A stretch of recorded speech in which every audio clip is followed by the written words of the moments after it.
Su rageliu margindavau, bet Vikšniškė meistrą paprastą naudoju va tokius molinius daiktus. Dar aišku, paišydavau su penzelė, su teptukas irgi buvo marginam. Nu, dabar paliksim išdžiūt ir viskas, ir galėsim paskiau degti glazūruoti. Glazūrą ruošdavo maldami. Maldavo ir paprastai naudodavo girnas, bet naudodavo senas girnas ir nutrintas stipriai girnas. Žodžiu, prieš tai nepagalasdavo, vadinam girną, nes būdavo susitrynę akmenys vien su kitu ir dėl to labai gerai susitrintas smėliuks. Tai žodžiu, glazūros malims ir yra tas dalykas, kad sudėdavo smėlį ir švieno oksidą į vieną krūvą ir sokdavo su girnom, maišydavo su vandeniu, trindavo. Ar gera, bloga susimalė, priklausė nuo to, patikrindavo uždėdami ant nagą, tu jau sumaltą vadinam produktą, uždėdavo nagai, patrindavo tiesiog, kaip ar jautas tas smėlis ar nesijaut. Nes jeigu gerai sumalta, maldavo aišku ne vieną, o kelis, 2 kartus į 3 kartus permalto pat reikėdavo prasukti, perbėgdavo. Tai glazūra iš vis ir tas ir dalykas, ir kad susideda iš smėlio.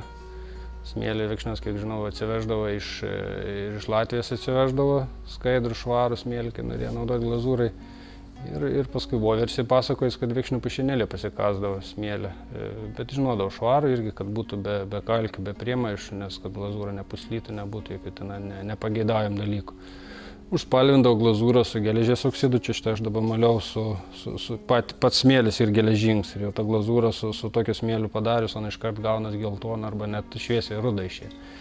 O kitas spalvas, ten žalia, pavyzdžiui, darydavau varę, pridėdavau degintų vėlų visokių gelžgalių, sudegindavau krosnį ir sumaldavau kartu, dėdavau jau sudegintą tą metalą kartu su visom glazūra ir smėliu ir maldavau irgi girnom taip, kaip jau dabar maliau. Ir gaudavau tą vientisą masę.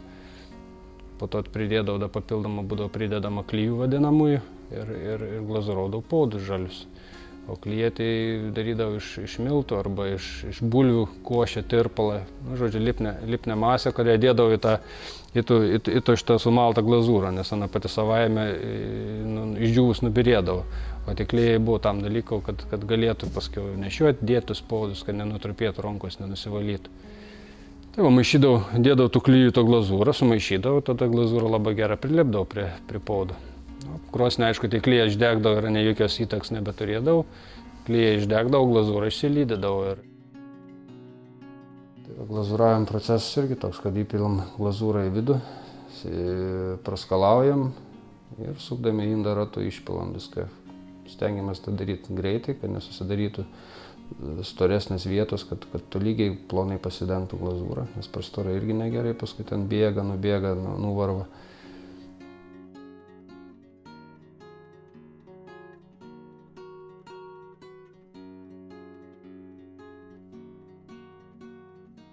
Kiekvieną indą reikia įpilti, praskalauti, butelius glazūruodavau užkimšę.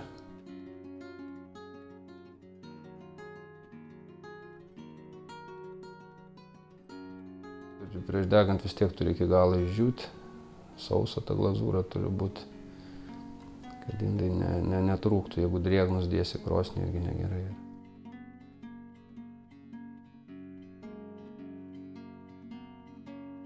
Po degimo visi tie raštai pasimato, nors dabar uždengiam, dingo, bet kai glazūra įsilydo, jinai bus permatoma ir tie raštai matysis.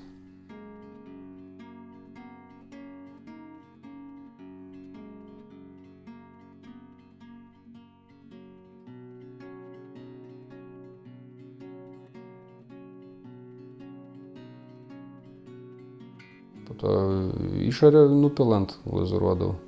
Tai nedidelius indelius pamerkdavo tiesiog į glazūrą, o didesni indai būdavo nupilami. Ten, kur nepasiekia nupilant, tai galim pirštų pataisydavo.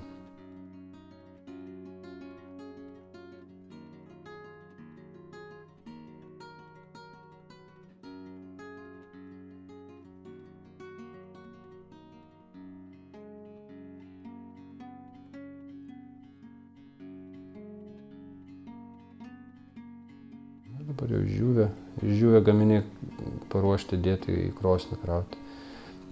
visas briaunelės viršuje yra stengiamas nuvalyti, kad vieną ant kito dedant, kad nesuliptų.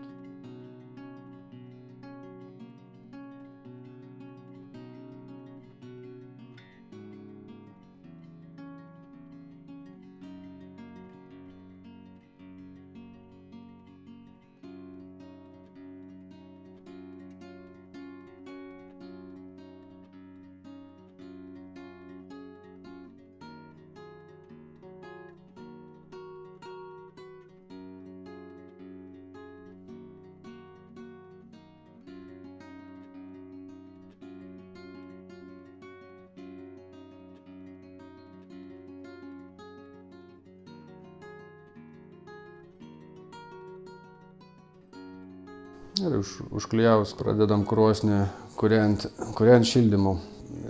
Šildym procesas tam padaryta, kad nekiltų staigiai temperatūra, kad puodai galutinai išdžiūtų, apšiltų, po to tik tai temperatūra kaitinama, kūrenama daugiau. Didinam karštis ir iki kol pradeda glazūra lydytis. Paprastai visos degimas užima apie 6-7 valandas, kartais ir daugiau dar. Priklausoma nuo oro, koks oras, kokias malkas ir galutiniam rezultate, kai jau būna arti pabaiga, tai pro skylutę krosnio šone pasižiūri, ar podai jau ir pradėjo žvilgėti, ar jau išsilydė glazūra ir pagal tai sprendė, ar jau baigti tekti ar ne. Tada uždarai visos krosnis uždaroma, visos angos, paliekam aušti, tas aušims trunka irgi apie parą.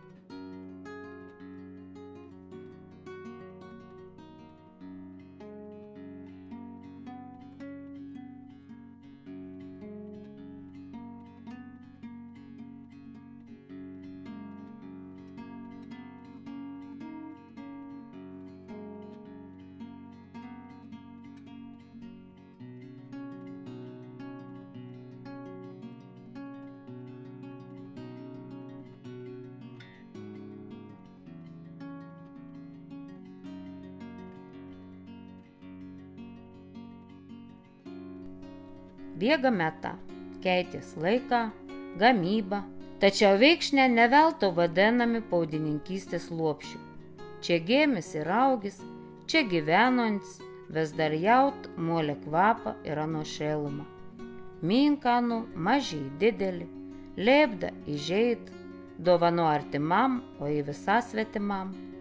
Šiuo amatą mėgėjų į puoselėtojų dėka, Veikšniškių į netikanų vėl gėlės merk į molėnį vazą, alaus patelė gardžionas iš molėnį uzbuona, švilpaun mažėja molinio paukšto.